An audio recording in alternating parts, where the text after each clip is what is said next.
Welcome to the Nexus Unloaded podcast. This is Will Crozier. And I'm Mikki Westcombe. We are the founders of Nexus Performance. Joining us on this wild ride is our heavyweight coaching team, ready to unleash their expertise to solve any problems in your journey to getting strong and jacked. Through our real-world experience, we hope to break things down in a digestible, applicable, and entertaining way. So pump up the volume and let's get into this.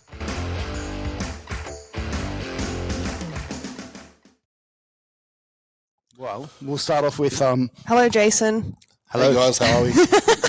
welcome to sunny Townsville. A bit of a different view to Melbourne. So the last podcast we did was with Anthony Yeti in his garage, in his home gym.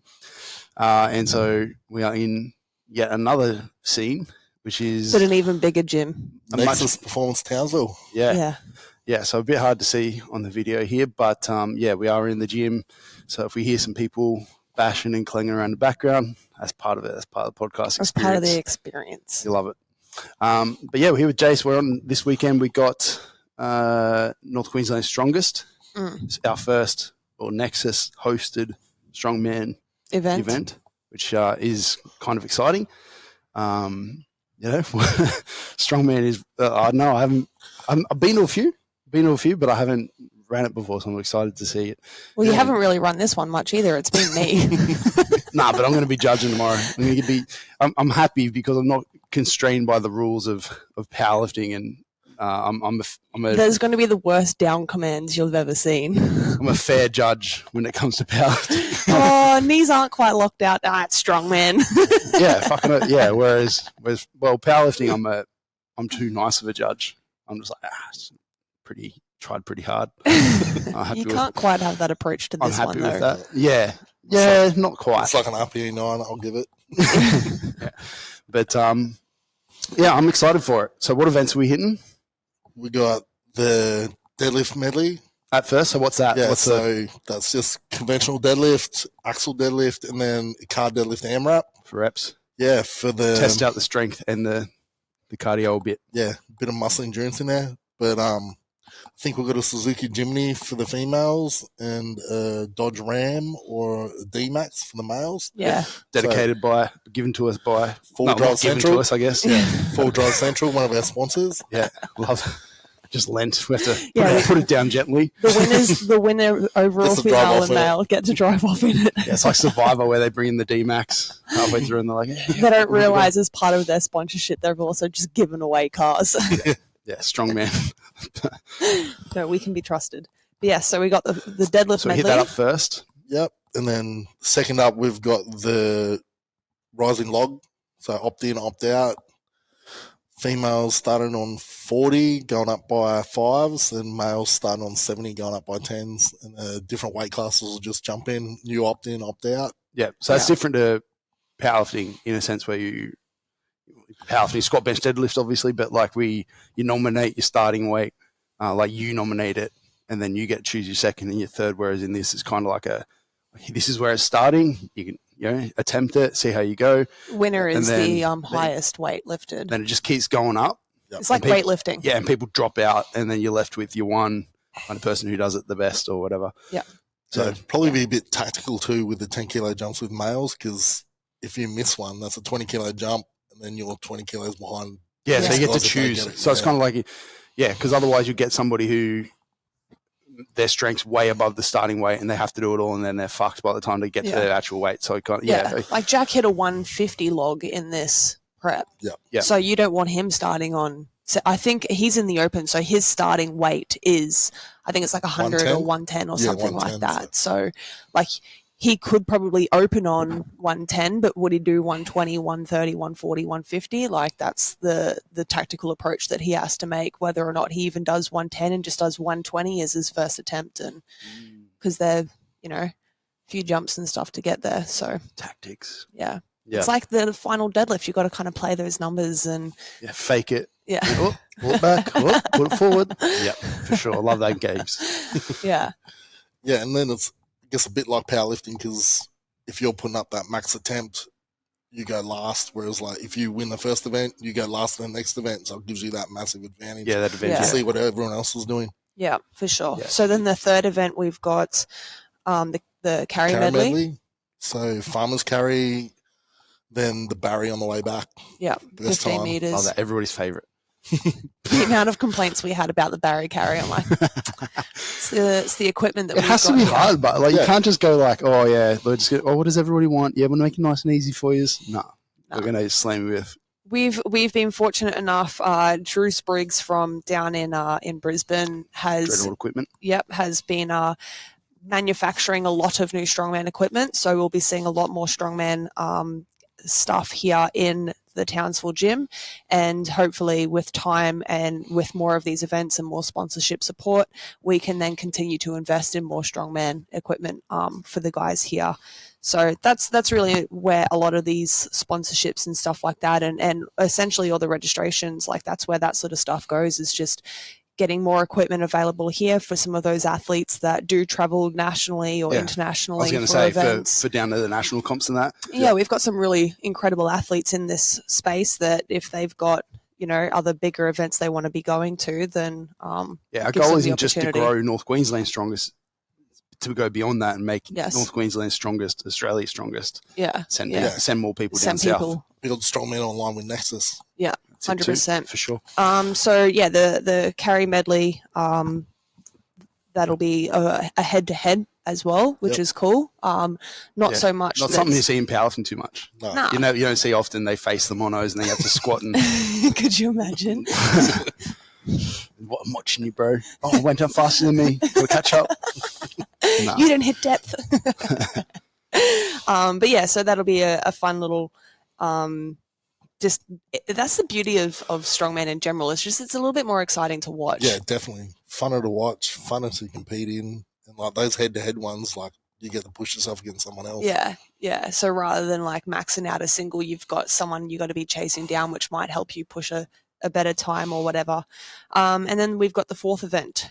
Yeah, Atlas Stone series. So 4 stones to the 44-gallon drum, or like 1 meter drum off the floor. And obviously the different weights of the stones for the different weight classes. Yeah. What's the biggest stone that we've got that we're lifting? And is it 170? 170 for the open males. Yeah. Easy weight. So I think Jack's thrown a 170 up pretty high. So yes, he has. He had a well over a meter as well. Yeah, he was up around 1.2, 1.4. So yeah. I haven't seen anyone else lift the 170 here yet. So. They're holding back on purpose, I reckon. Yeah. I'll just bring it out on the day. Well, what's Jack weighing? Got a peak. We have got another episode that we're doing with Jack, so we'll get some more insights on him. 170. 170, that's what he's weighing. He looked like it this morning. Fuck, I'd love to see a 170 kilo Jack. No, I think he's probably like 115 or 120, like in and around there. He cut down to the 105s last year and won that. So this year he's decided to go up against the big boys, and we've got some really cool athletes coming up for this event as well, like guys like Colin Webb that's coming up North from Queensland strongest. So Townsville, Mackay, all that kind of area region. Yeah, but those bloody South Queenslanders trying to come up here and take the North Queensland title. How dare they? They're allowed to come and try. Try. They probably won't.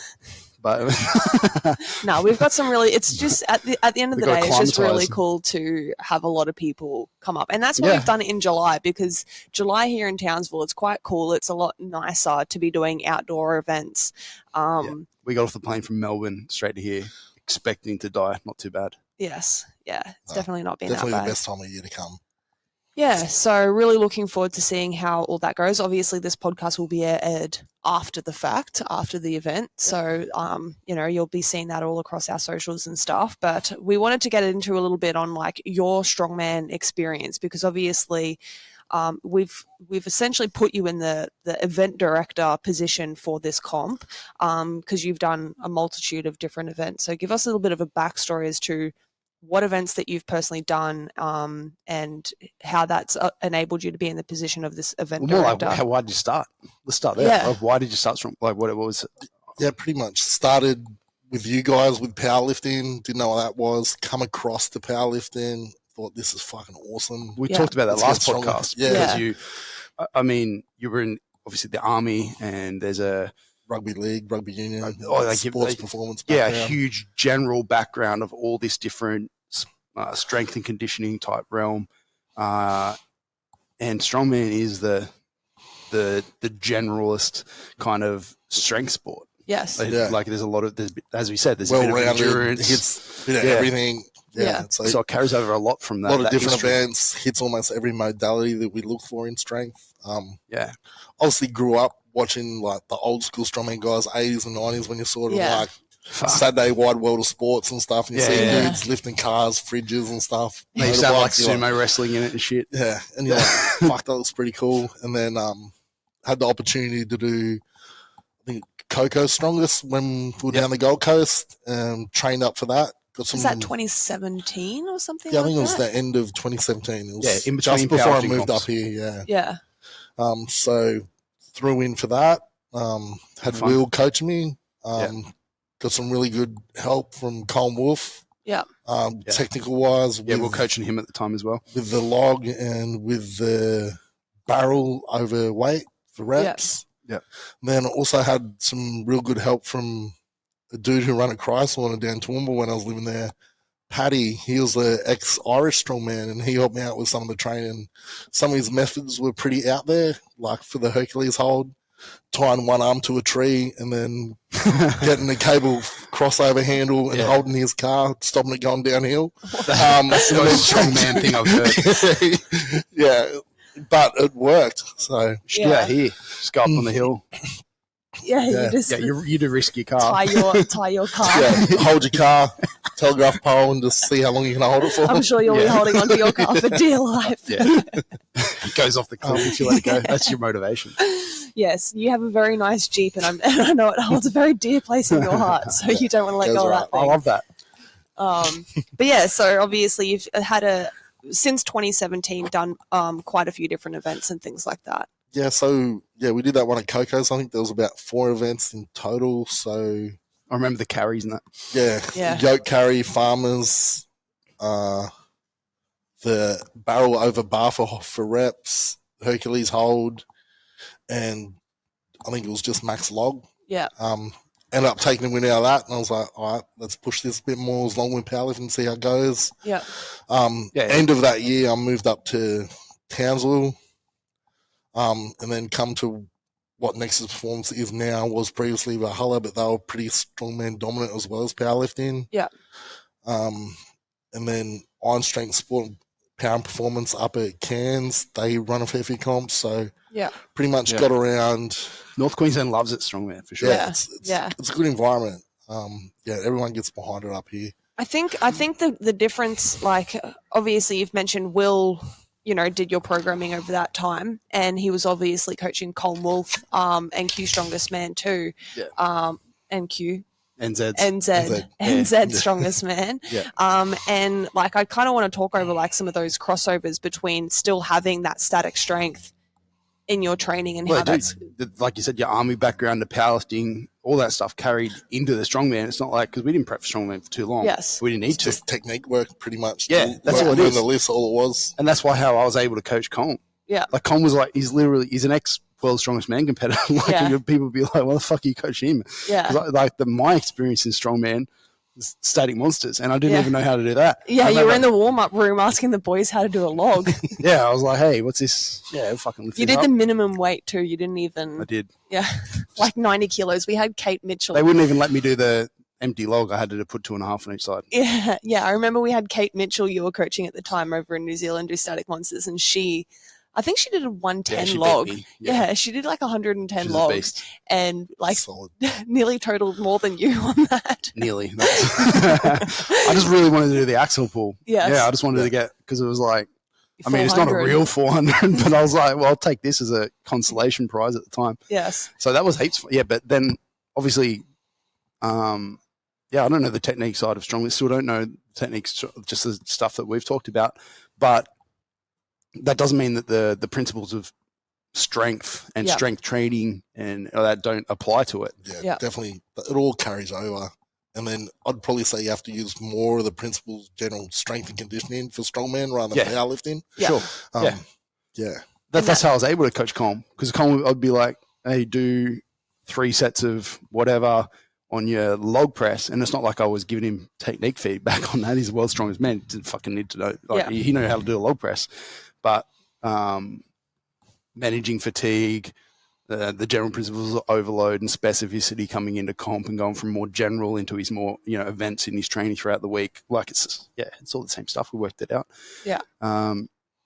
And now I don't really coach too much strongman. It's you. You do. Well, you do have a couple of people, but you obviously, moving forward, anyone that wants to come on board for strongman stuff, like that's why having you in the team is obviously going to be largely valued. You've been doing this for nearly 6 years now, coaching and helping people, and you've prepped every single person here in the gym essentially to this NQ Strongest event. Yeah, I think we've got about 10 to 12 competitors from the gym that will compete over the weekend. Yeah, which will be good. Yeah, definitely. So we'll be putting some highlights and stuff like that of them up there as well. But yeah, so I think let's kind of backtrack a little bit about like your strongman history and experience. Like you mentioned, you got into it because you just had a lot of enjoyment in strength training in general. Yeah, I think. What made the jump to go because obviously you're doing powerlifting with Will, but why the jump from powerlifting to strongman?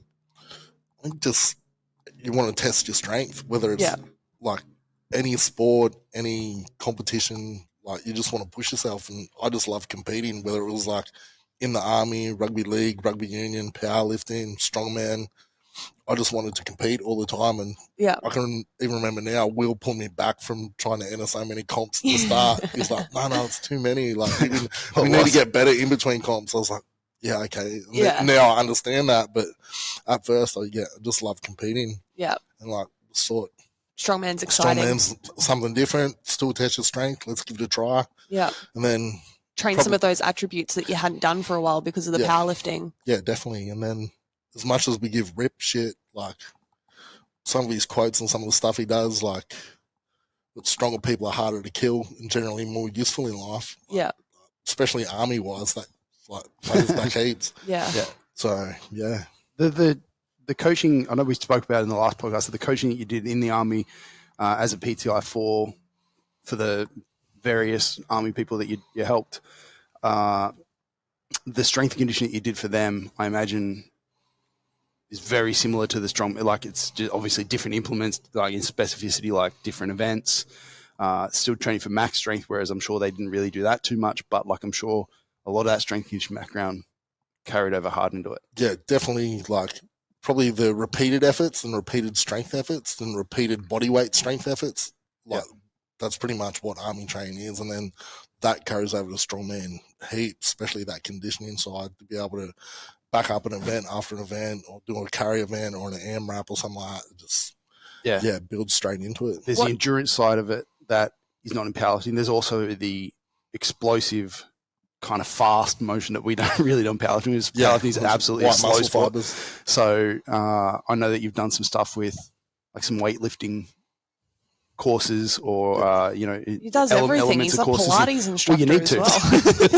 Pilates, yoga, not Pilates. Sorry, haven't done Pilates yet. That's next off the list. But like I'm sure you can take that weightlifting knowledge and bring that into strongman. Even though it's not quite there, but it is like moving fast and being explosive is part of his strongman as well. Big carry, you see a lot of weightlifters do really well in strongman. Yeah, weightlifting carries over a lot, especially the technique stuff with the stone and the log. But you just have to change it slightly because a barbell's a lot different to a 12-inch log with 120 kilos on your chest. So there's slight differences that you have to make some technique changes for, but the power and explosiveness carries over, especially on the carry and speed events. Like, the carryover is what it's all about.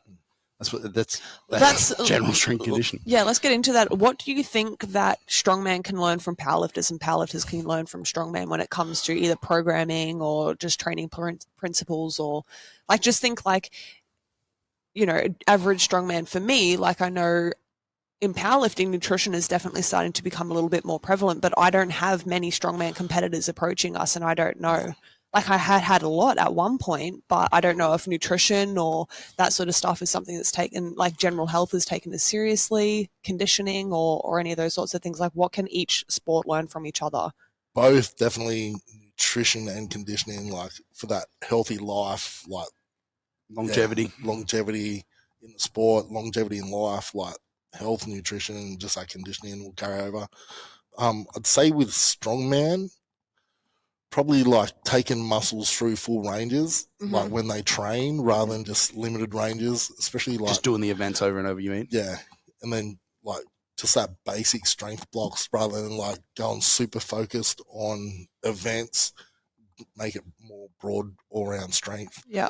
Yeah, like my strongman that I've coached, they rarely squat at all because, well, I mean, squatting's not a very like strongman. Like you don't see it in too many strongman comps. It is sometimes in some, but like it's rarely in there. And when they do, they often, they instead of lifting just a barbell with weight, they try to make it exciting, and they're like, let's fucking pick up barrels or some shit. I don't know. Yeah. Squat those, and then it ends up being like squatting half to squat. a block is usually something that you see a lot of as well. Yeah. So strongman squats, it's a little bit different, but like from a lot of my strongman guys that I had come on board, it was like, let's do some full range squats and get like whether it's front squats or whatever, and get you sitting on the ground, and then all of a sudden, a lot of their hip pain went away, and a lot of this, so I've had that experience too. Like, I'm trying to look at what the gaps are in strongman. And that full range squat will carry over to their carry events, their moving events, and all that, even the log and the stones. Yeah. Would you say like when I have a look at a, because obviously strongman don't really do sumo, but when I have a look, when I have a look at a strongman competitor doing a deadlift, it is very, very different to a powerlifter doing a conventional deadlift. Would you say that like the technique of lifts, because they usually do like AMRAP sets and those sorts of things, like do you think that strongman competitors assess their technique as much as the way that powerlifters break it down? Definitely not, because the rules are a lot different. So they'll just use as much equipment as they can and grip and rip it and then try to pull it up. But do you think efficiency would help carry over to? Yeah, for sure. If they went and did some technique work on their conventional deadlift, like powerlifting style like we do, it would definitely carry over. Yeah. Because I know you worked with like Tyson Morrissey for a while, who had obviously a really fucking strong deadlift, 360 or 370. Yeah, still does. But like, were you doing a lot of technique work with him on his deadlift in that? In your time, which not too much. Was a couple of years worked ago. on controlling it off the floor a little bit more, because he, in strongman, could get away with yanking the crap out of it because he had straps on, and he had, there's more he can get away with a little bit.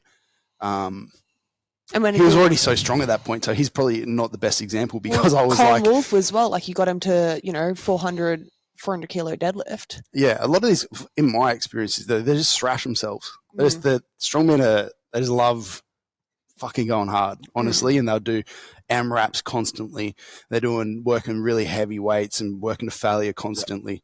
And then you look at powerlifters, and I'm not saying that we don't work hard, but the way we teach it is, we view output work and skill work in different buckets, and the skill work is typically held back from failure a little bit so that we can actually get technique practice in and in a repeated sense rather than one all-out set or whatever. And then we use our output work, whether it be different variations, safer variations, less technical variations, where we can go hard and grow muscles and grow endurance and grow all that other stuff. And that'll all carry over for both. Yeah, but if strongman, I think if they could view it in that light and go like, I'm just going to do log, still absolutely going to do log press, but I'm going to hold back a few reps on it, and I'm going to, just get better at the efficiency side of it a lot of the time, and then I'm going to go and do some barbell overhead press or some dumbbell overhead press or some machine overhead press or some fucking whatever the hell, and go hard on that and get really strong in that pattern as well. Like I think on the programming side they could learn a little bit, but a lot of them, I agree with Jason there, that they, like when you do strongman, you want to just do all the events, because that's the fun shit. You're like, fuck yeah, I got to pick up a stone, I got to carry this fucking heavy shit on my back and do all that stuff. Whereas like a lot of them end up actually holding their potential back from that, because you're just thrashing yourself constantly. Just those main events. Yeah, just fatigue management. Yeah, and you're just not getting generally strong, generally bigger. What do you think? And I think powerlifting's gone that way too. What do you think the powerlifters can learn from strongman? Overhead strength, definitely. I love that you're just fucking like straight in there so quick with it. Yeah, it's probably the one thing they're missing. Like they'll bench, incline so much to help improve their bench, but if they did more overhead, and build up those shoulders, triceps, definitely carry over their bench. Because you and don't do shoulder health. Yeah, you don't do a lot of overhead work. You do like dumbbell overhead work, but you don't do much barbell stuff. Dumbbell overhead's fine. Yeah. It's just about overhead in general. Yeah. But might not be higher incline, but it's we don't have to practice the skill of overhead. We don't have to practice the skill. I try to say in both of them, you should be doing both, but like obviously in powerlifting, it's more of a horizontal bias, bench pressing and chest pressing in general, and then a little bit overhead work to keep the function or to whatever you want to call it. Or shoulder health. Yeah, all that stuff. Working in different ranges, whereas in strongman, it's kind of flipped on that. You're doing more overheady stuff, more general hypertrophy in that plane, and then you're doing a little bit of pressing as well. Yeah. So cool. Yeah, there's a crossover both ways there. Yeah. But I think powerlifters can learn from doing like just a more broad spectrum of stuff. Like kind of just said it already before there, but I think powerlifting is kind of going that way.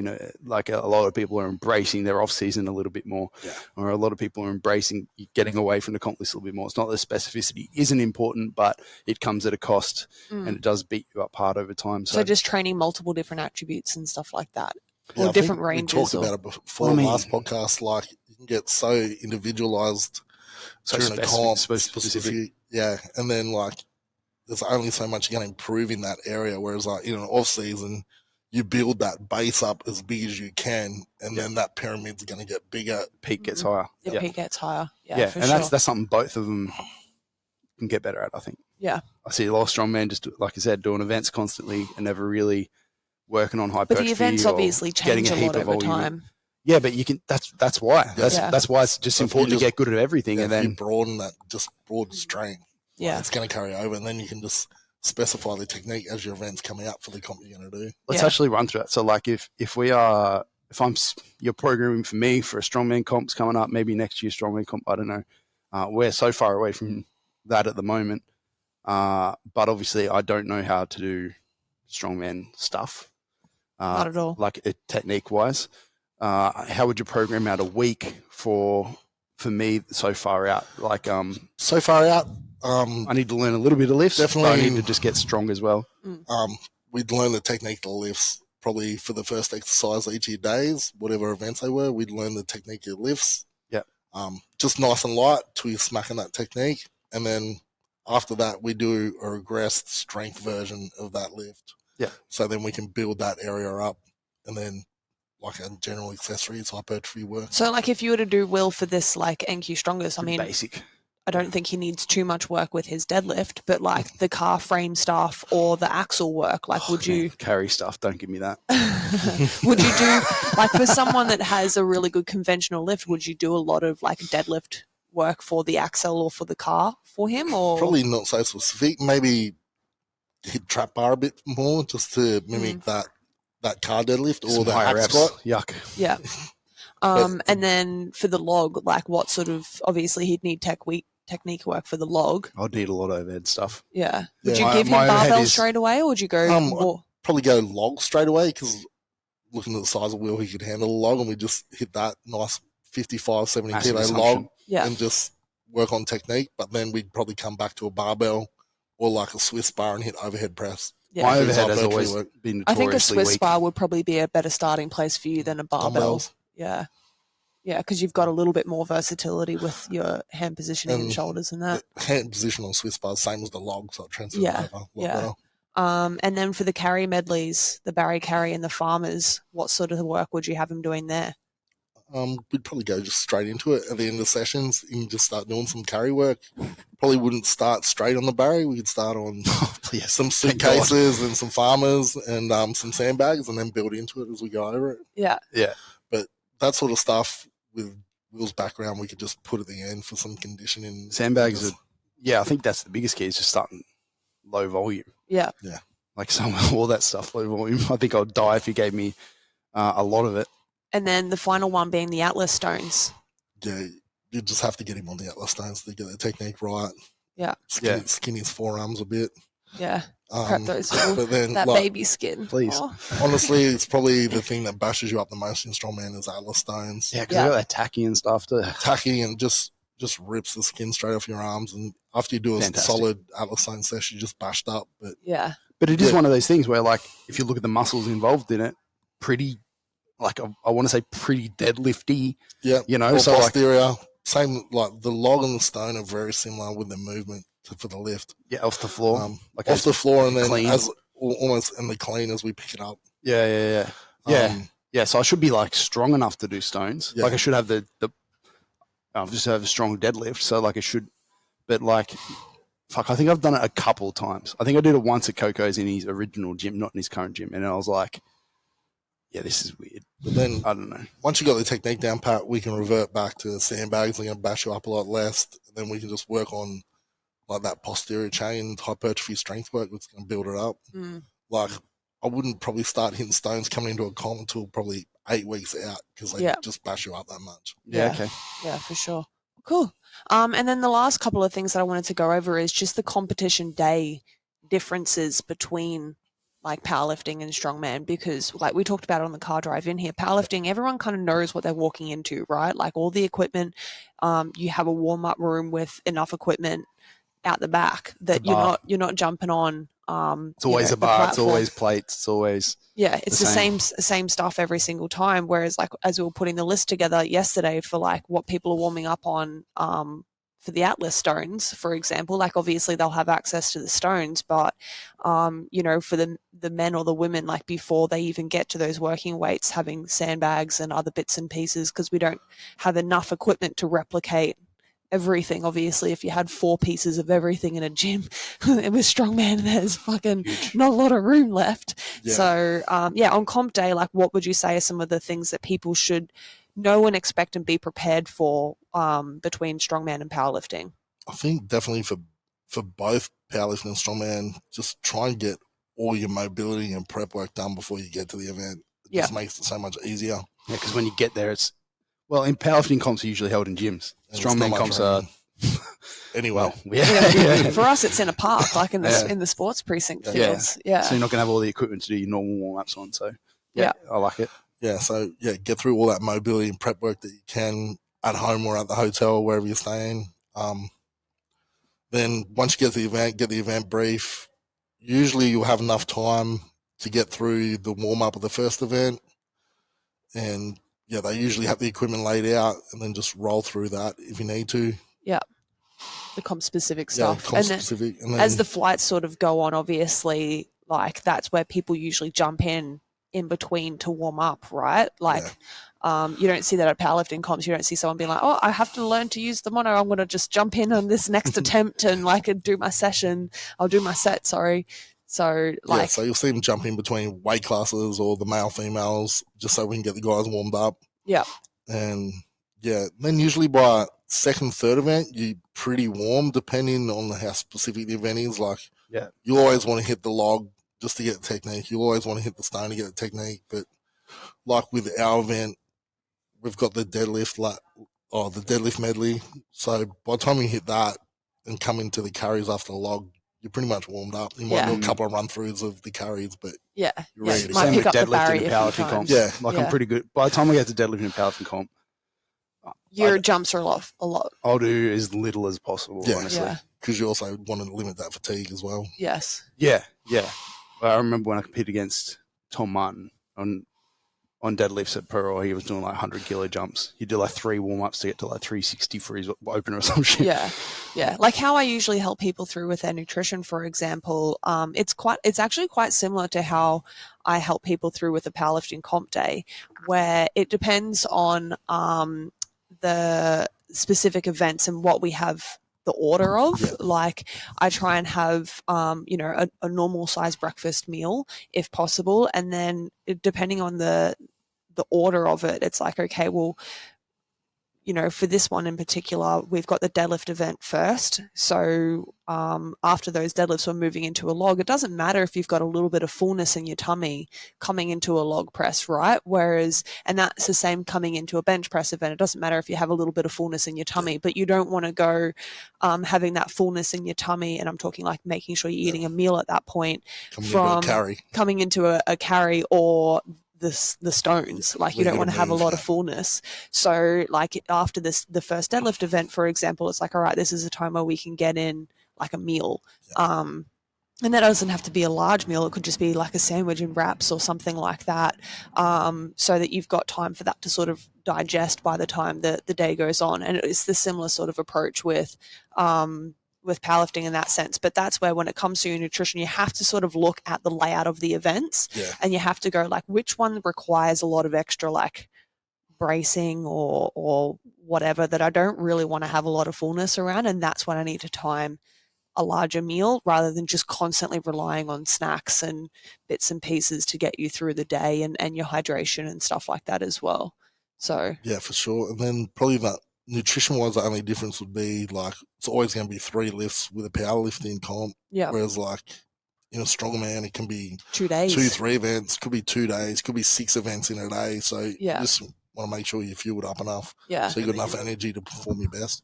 And then you know what to expect. Yeah. I remember like you've looked into the comp, obviously, hopefully. Like I remember for one of Colm's comps that we had him doing, like before he came on board with me and was doing strongman, like he wasn't eating at his comps. Like he just didn't eat. He just had lollies and just Gatorades. And I'm like, man, no wonder why you fucked come the second day. Because he had 4 events each day. Yeah. And I'm like, that's comps. 8. That's 8 events over 2 days. That was 2 days, hey, I remember. Yeah. And so the first comp that we had him, I just had him eat a sandwich. He had packed like a couple of sandwiches that he could eat because he didn't really have the appetite for like a mince and rice meal or something like that. So we had some sandwiches. I had him having like not just Gatorade, but like juice and other bits and pieces. And then not just lollies, but like other saltier snacks. So pretzels, like Vegemite sandwiches or some of those bits and pieces as well, that he was like, holy shit, I feel so much better. Like when the day had finished, he was like, I'm not totally fucked right now. Like I can go back and perform the next day and feel like I can still put up something reasonable. So I think that's just another thing to consider if you're doing multiple days as well. It's like realize that you can get through one event on snacks and lollies, because even powerlifters do that all the time. But if you have to do multiple days, you're gonna feel pretty sore. And sorry the next day. Up from that first day. Yeah, 100%. So cool. All right. Any other differences, or like if somebody was coming into their first strongman comp that they've done powerlifting before, you would just be the main difference is just that general all-around strength and building up that capacity conditioning, especially if they haven't had that from their powerlifting background. Yeah, you can get through static strength stuff, but the movement things is where you can definitely fall through. That's where I'd fall through for sure. Yeah, man, for sure. My carries would be slow. Yes. Would not be fast. You are very slow in general. But I think that wraps us up for Strongman. I think we'll do a bit of a recap in a couple episodes time on the event. Yeah. Probably do a Deadlift for Dogs recap as well, because that's coming up very quick. Yeah. And you got GPC Nationals as well that you're in prep for. So though you're doing this one, would you do Static Monsters? I don't think I'll do it, but I'll go with our team up there. Yeah. So I'll coach those guys, and I think there's about 5 or 6 already that put their hand up so they want to do it. So yeah. Static Monsters October at Iron Strength. Step into it if you're coming from powerlifting. Yes. Definitely 2 static events. So yeah. And it's just a really fun day. I know you did it and you had fun there, just meeting people and it's a good atmosphere. They carry over well. Cool. And was it Iron Strength Bound Performance? Those guys just run good comps up there. Do. Like every time I've went and done a strongman comp or a powerlifting comp up there, they've just been amazing. So yeah, they're really supporting us as well through this event. Jackie and Elias bringing equipment down for us. They bring a team of athletes down, we look forward to continuing a good relationship with them and carry over for events, both APL, GPC and everything. So cool. All right. Well, thank you very much. Yeah. Thanks, guys. That's it. We don't have a fate. We need to come up with a cool we don't have an outro. Don't need an outro. Need one. All right. Bye. Bye. Thank you for listening to the Nexus Unloaded podcast. Be sure to jump on our website to find details on everything mentioned in the podcast today, plus information on our coaching, mentoring, and gyms based in the Gold Coast and Townsville. Make sure you follow us on our Instagram for any updates on what we are currently doing, and we'll see you all in the next episode.